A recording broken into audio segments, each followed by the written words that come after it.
नमस्कार, one India देख रहे हैं आप और आपके साथ मैं हूं मुकुंद। हमारे साथ अविनाश जी हैं। एशिया कप की शुरुआत अब बिल्कुल नज़दीक है। 9 सितंबर वो दिन जब एशिया कप का पहला मुकाबला खेला जाएगा। टीम की अगर बात कर लूं तो भारत, पाकिस्तान, श्रीलंका, बांग्लादेश, उसके अलावा अफगानिस्तान, हांगकांग और आपको नज़र आएंगी यूएई जैसी टीमें। जाहिर तौर पर कुछ एक टीमें होती है अविनाश जी जो कंपटीशन में बनी रहती है, जिसमें श्रीलंका, भारत, पाकिस्तान जैसी टीम का नाम ऊपर है। बांग्लादेश भी अच्छा परफॉर्म कर लेती है। लेकिन जब बात आती है टॉप टू फेवरेट टीम की और बात आती है ये जो नई टीमें हैं जिन्हें हम अनुभवहीन बोल देते हैं, जो कि बोलना बहुत ज़्यादा सही नहीं है, तो कैसे देख पा रहे हैं इस स्क्वाड को? इस पर भी चर्चा हुई थी अविनाश जी की टीमें और ज़्यादा होनी चाहिए थी, एशिया जी। कप का प्रारूप और ज़्यादा विस्तृत हो सकता था, लेकिन इसको सहेजा गया, समेटा गया इन 8 टीमों के भीतर। इन 8 टीम में पहला सवाल मेरा यही कि कौन-सी फेवरेट टीम होने वाली है? जवाब बेहद आसान है, लेकिन मैं चाहता हूँ कि इसकी तुलना थोड़ी ऐसी ही हो जो इन आठों टीमों को बैलेंस संतुलन के साथ हमारे दर्शकों तक पहुँचा पाए। मुकुंद देखिए, सबसे बड़ी बात तो है इस फॉर्मेट को 2 ग्रुपों में बाँटा गया है। जैसे बिल्कुल। अमूमन कोई भी मल्टीनेशनल टूर्नामेंट होता है तो और भारतीय टीम के सामने अगर आप देखें तो इस प्रारूप में बहुत लंबे समय के बाद खेलने के लिए टीम उतर रही है। हुँ, इनफैक्ट एशिया कप विश्व कप के बाद अगर कोई प्रारूप भारतीय टीम मल्टीनेशनल फॉर्मेट में खेल रही तो वो एशिया कप एशिया टी20 कप। वर्ल्ड कप जी। फॉर्मेट है। तो समय काफ़ी बीत चुका है, तकरीबन 1 साल से ज़्यादा का समय हो चुका है और टीम भी काफ़ी बदली हुई है। वो टीम जिसने विश्व कप उठाया था, उस टीम में कुछ अलग चेहरे थे, इस टीम में कुछ अलग चेहरे हैं। युवा चेहरे काफ़ी ज़्यादा जुड़े हैं बिल्कुल, बिल्कुल। क्योंकि ये प्रारूप की डिमांड शायद ऐसी होती है, इस फॉर्मेट की डिमांड है कि आपको यंग गन्स को ज़्यादा रखना होता है, एथलेटिसिज्म की थोड़ी ज़्यादा ज़रूरत होती हुँ। है, फ्लैम्बॉयंस की ज़्यादा ज़रूरत होती है। तो उन सब बातों को ध्यान में रख कर के अगर आप हर टीम के अगर आप स्क्वाड को देखें तो कुछ वैसी झलक मिलती है। स्पेशली अगर आप भारत की बात कर लें, आप अफगानिस्तान की बात जी। कर लें, आप श्रीलंका की बात कर लें, for that matter even Pakistan की भी अगर आप बात करते हैं, तो ये भी काफ़ी नई और बदली-बदली सी नज़र आ रही है टीम, क्योंकि दिग्गज खिलाड़ी जो हैं इस टीम में भी मिसिंग हैं।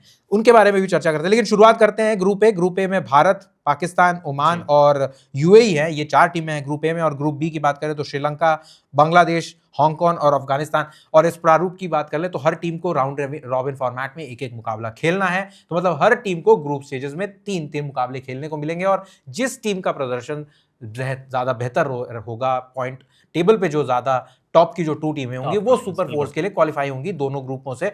और super four nothing but semifinals ही है, क्योंकि वहां पर 4 टीमें जा रही हैं और जो टीमें ज्यादा बेहतर करेंगी वो फाइनल फाइनल्स के की लिए तरफ प्रोग्रेस जाएँगे। कर कैसे जाएंगी। देख रहे हैं दोनों पूल आपने दोनों मुझे ग्रुप लगता आपने है कि बताए? अगर आप देखें तो पूल ए की अगर आप बात करें तो यहां से आपको क्लियरली इंडिया और पाकिस्तान क्वालिफाई होते हुए देख रहे हैं, क्योंकि ये हुँ। दोनों दिग्गज टीमें हैं, काफी लंबे समय से खेल रहे हैं। इनके सामने अगर आप नंबर देखें 1, तो नंबर 2 कौन-सी रहेगी? देखिए, मुझे लगता है जिस तरीके का हालिया फॉर्म है हुँ। वो और टीम है जिस तरीके का, उसको मद्देनजर रखते हुए बात करें तो भारत नो डाउट पहले फिनिश करेगी पॉइंट टेबल में ऊपर इस ग्रुप में। हुँ। करना चाहिए टीम इंडिया को। और पाकिस्तान दूसरे नंबर पर। कल हमने देखा अफगानिस्तान और पाकिस्तान के बीच जो फाइनल हुआ है ट्राई नेशन सीरीज का, इसी जगह यूएई जी। में ही हुआ है। वहां पर भी एक अच्छी जीत तो दर्ज की पाकिस्तान ने, क्योंकि उन्होंने 75 रन से एक बड़ी मार्जिन से मैच जीता है हुँ, हुँ। अफगानिस्तान से। तो उनके भी मोराल जो है थोड़ा हाई होगा और कोई भी टीम उनको हल्के में नहीं लेगी। जो अगला मुकाबला है भारत और पाकिस्तान के बीच में, तो हाईली अवेटेड मुकाबला है। बहुत ज्यादा कंट्रोवर्सीज से चलते हुए भी उस बात बहुत ज्यादा बात चल रही है, पॉलिटिकली काफी जी। ज्यादा मोटिवेटेड ये मुकाबला हो चुका है, क्योंकि जिस तरीके से भारत और पाकिस्तान के बीच में स्कर्मिशेस हुई हैं पास्ट में, तो उन सब बातों को ध्यान में रख के अगर हम देखें तो काफ़ी ज़्यादा इंटरेस्टिंग हो जाता है ये पूरा का पूरा टूर्नामेंट। और भारत और पाकिस्तान के इस मुकाबले, इस टूर्नामेंट में न सिर्फ एक, इनफैक्ट 21 सितंबर को भी ये दोनों टीमें आमने सामने हो सकती हैं। और क्या पता, अगर हो सका तो शायद हम फाइनल में भी इन दोनों टीमों को खेलता हुआ देख सकते हैं। लेकिन अगर हम भारत की बात करें तो क्योंकि ये डिफेंडिंग चैंपियंस हैं, पिछले फॉर्मेट में जी। ओडीआई फॉर्मेट में टीम इंडिया ने जीता था, लेकिन उसके पहले जो 2020 में जो हुआ था, 2018 में मुझे लगता है जो प्रारूप हुआ था, पहला जो T20 प्रारूप था जी। वो जीता, दूसरा T20 प्रारूप वो तो श्रीलंका ने जीता था। 2016 का प्रारूप भारतीय टीम ने MS धोनी की कप्तानी में जीता था। तो एक-एक की बराबरी है श्रीलंका और भारत के बीच में, और इसी वजह से लोगों का मानना है कि हाल फिलहाल में जिस तरीके से सनत जयसूर्या की कोचिंग में श्रीलंका का जो क्रिकेट का जो ग्राफ है वो निरंतर बेहतर होता जा रहा है चरित असलंका की कप्तानी में, तो उनको भी हल्के में नहीं लिया जा सकता है। तो शायद फेवरेट्स अगर आप दिग्गजों की बात करें तो वो भारत और श्रीलंका को मान रहे हैं। और भारतीय टीम की स्क्वाड की बात करें तो सूर्य कुमार यादव कप्तान है, शुभमन गिल है, संजू सैमसन, अभिषेक शर्मा, तिलक वर्मा, अक्षर पटेल, हार्दिक पांड्या, शिवम दुबे, अर्शदीप, बुमराह, जितेश शर्मा, वरुण चक्रवर्ती, हर्षित राणा, रिंकू सिंह और कुलदीप यादव।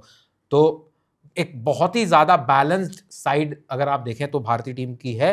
वहीं अगर हम पाकिस्तान की बात करें तो सलमान अली का आगा जब से उन्होंने कप्तानी की बागडोर संभाली है, टीम अच्छा कर रही है। पाकिस्तान की भी जो ग्रोथ है वो थोड़ी बेहतर होती जा रही है, लेकिन कितना ज़्यादा सपोर्ट किसी कप्तान को मिलता है या इस टूर्नामेंट के बाद अगर पाकिस्तान का ग्राफ वापस से गिरा हुआ ही रहा तो फिर क्या सलमान अली का आगा अपनी जगह बनाए रह पाएंगे या नहीं, वो भी देखना दिलचस्प हो जाता है। लेकिन टीम काफ़ी अच्छी लग रही है। अबरार अहमद, फ़हीम अशरफ, फ़खर जमान, हरीश राऊफ, हसन अली, हसन नवाज़, हुसैन तलत, खुशदिल शाह, मोहम्मद हरीस, मोहम्मद नवाज़, मोहम्मद वसीम जूनियर, शाहिबज़ादा फरहान, सैयम आयूब, सलमान मिर्ज़ा, शाहीन अफरीदी और सुफियान मोकिम। तो ये सारी की सारी जो टीम है वही टीम है जो जिसने लगभग अभी यूएई में ये जो ट्राई नेशन सीरीज़ के लिए है, तो खिलाड़ियों का मोराल भी हाई होगा। जो फाइनल मुकाबला जीता है अफगानिस्तान के विरुद्ध, देखना दिलचस्प हो जाता है कि ये किस तरीके से अपने इन मैचेस के मोमेंटम को आगे लेकर के जाते हैं, क्योंकि भूलना नहीं चाहिए अभी हालिया प्रदर्शन इनका बहुत ख़राब रहा था T20 आईज में। वहीं ओमान की बात करें तो लेसर नोन टीम है, ज़्यादा इनके बारे में चर्चा होती नहीं है। एक दो अच्छा मुकाबला खेलेंगे। इनके लिए शायद आप बात करें या यूएई के लिए बात करें तो ये दोनों टीमें ऐसी हैं जिनको बहुत कुछ हारने के लिए इनके पास नहीं है। जितना भी अच्छा प्रदर्शन करेंगे इनके लिए गेन ही होगा, चाहे भारत हो और पाकिस्तान हो, दोनों के विरुद्ध। और आपस में जिस तरीके से इनका मुकाबला होता है तो किस तरीके से ये उस मैच में प्रदर्शन करते हैं, लोगों की निगाहें इनके ऊपर इसीलिए रहने वाली है। यूएई फेवरेट होम साइड है, होस्ट हैं, कंडीशंस को बेहतर तरीके से समझते हैं, तो इनसे भी लोग ज़रूर उम्मीद करेंगे। और मोहम्मद वसीम क्योंकि एक दिग्गज खिलाड़ी हैं, निरंतर जो होम ग्रोन IL T20 है वहाँ पर उनके बल्ले से रन्स आते रहते हैं, सीज़न दर सीज़न हेविली रन स्कोर करते हैं इस टीम के लिए। और अगर इस पूरी टीम को यूएई और भारत की यूएई और ओमान की टीम को देखें तो भारत और पाकिस्तान से के ही जो ओरिजिन के प्लेयर्स हैं पूरी टीम को बनाते हैं।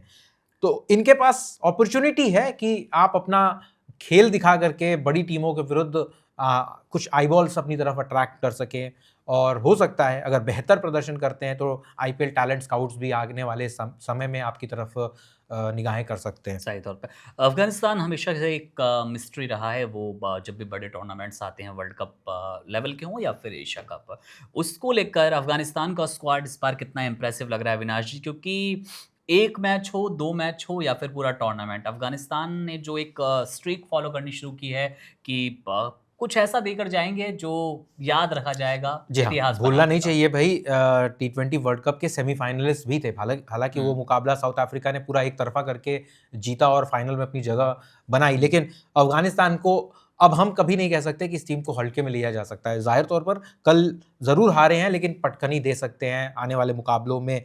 तो ये ग्रुप बी का एक ग्रुप ऑफ डेथ होता हुआ नजर आ रहा है मुकुंद, क्योंकि इसमें 3 बहुत स्ट्रांग टीम है और 3 में से किन्हीं 2 को प्रोग्रेस करना होगा। श्रीलंका जिसे हम मान रहे हैं कि एक फेवरेट टीम है फाइनल के लिए, वो है। इसके अलावा बांग्लादेश एक ऐसी टीम है जिसका ग्राफ ऊपर बहुत ज़्यादा गया ही नहीं।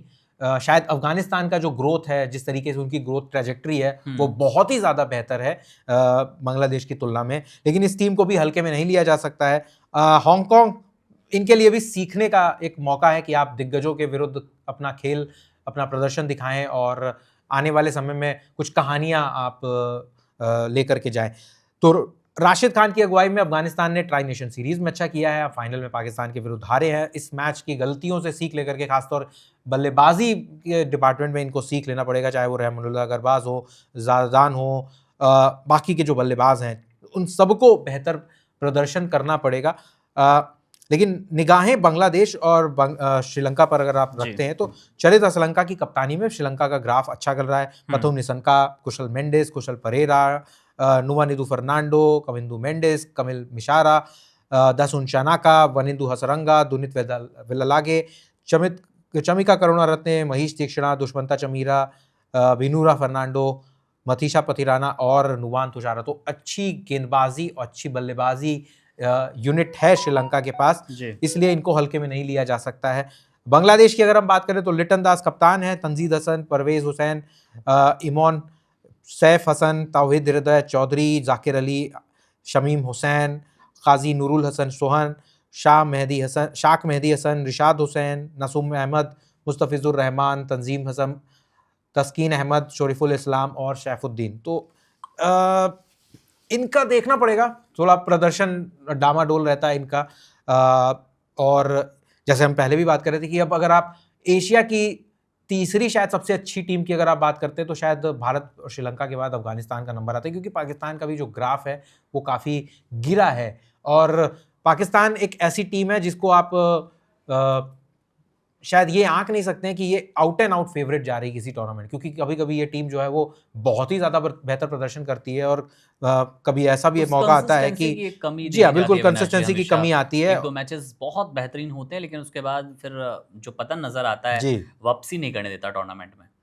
तो ये एक चैलेंज है पाकिस्तान के सामने और देखना ज़रूर दिलचस्प रहने वाला है कि ये लोग कप्तान किस तरीके से इस चैलेंज को ख़त्म करते हैं, फेस करते हैं, क्योंकि पाकिस्तान में बहुत सारी चीज़ें जो हैं, बहुत सारे फैक्टर्स हैं जो शायद प्ले करते हैं। खिलाड़ी कभी कभी सिर्फ अपने लिए खेलना शुरू करते हैं, अपनी जगह बचाने के लिए खेल होता है, वहाँ पे एकजुटता की कमी नज़र आती है, रिफ्ट बहुत रहता है, फैक्शंस में डिवाइडेड रहती है पाकिस्तान की टीम।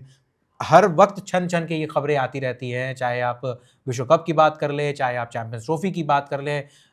हम ये भी देख रहे हैं कि रिजवान और बाबर आजम, दो दिग्गज बल्लेबाज पाकिस्तान टीम के, अब T20I स्क्वाड का हिस्सा नहीं है, तो चयनकर्ता भी कहीं ना कहीं उनसे परेशान हो चुके हैं कि इनकी वजह से टीम का जो ओवरऑल प्रदर्शन का जो ग्राफ है वो गिरता जा रहा है। तो इसलिए बहुत ज़्यादा चुनौतियों भरे समय से होते हुए पाकिस्तान की टीम इस टूर्नामेंट में जा रही है, इनके लिए भी आसान नहीं रहने वाला। और सलमान अली आगा की बात करें तो पहला मेजर टूर्नामेंट है मल्टीनेशनल फॉर्मेट में बतौर कप्तान पाकिस्तान के लिए इनका, तो इनके लिए भी ये आसान नहीं रहने वाला है।